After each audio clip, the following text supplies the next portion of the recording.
Please subscribe Ito Manny Vlog.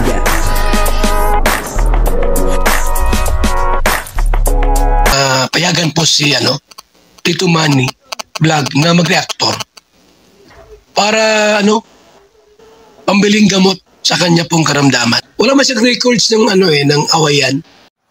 Dito po ay nag-uusap si Kalingap Dan at saka si Joy Diwata, Panoorin po natin ito, napakaganda po nito, Dito po ay sinabi rin ni Kalingap Dan na pasimula pagkabata ay hindi pa po pala nagkaka-boyfriend itong si Joy Diwata.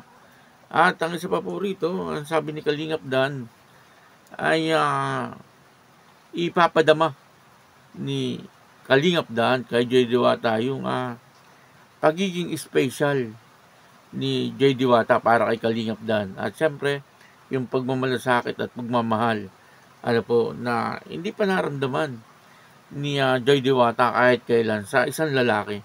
At yun po ay ipapadama ni Kalingap Dan. Payagan po kaya siya ni Joy Diwata. Papanoorin po natin yung video at syempre bibigyan po natin ng konting reaction. Pero bago po yan, ako muna po yung bumabati sa inyong lahat ng magandang umaga, magandang tanghali. At magandang gabi sa inyong lahat mga kapatid. Saan man kayo ng panig ng mundo naroon ngayon, ay mag-iingat kayo palagi. At pagpalain kayo ng ating Panginoon. Maraming salamat din po sa patuloy na tumatangkilik sa aking YouTube channel at nanonood sa aking video reaction. Patuloy lang po natin suportahan sila Kuya Bal Santos Matubang, Kalingap Rab, Ate Edna Vlog, Jack Tapia, Kalingap Dan at mga kasamahan po natin sa Karepa. At ganoon din po yung mga charity vlogger na Kalingap partner. Ito po yung video na kung saan ay talagang medyo nakakakilig itong pag-uusap ng dalawa doon po sa loob ng sasakyan. Panoorin po natin yung video at ang kabuuan po ng video ito ay mapapanood po natin sa YouTube channel ni Kalingap Rab. Ito po yung video.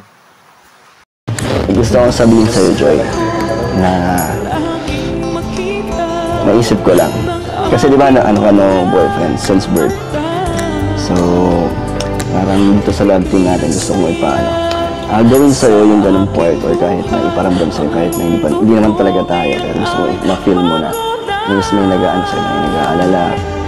Maramdaman mo na special ka. And syempre may nagmamalasakit, nag-aalaga, diba? At syempre, pinaka-importante yung maramdaman mo yung nagmamahal sa'yo.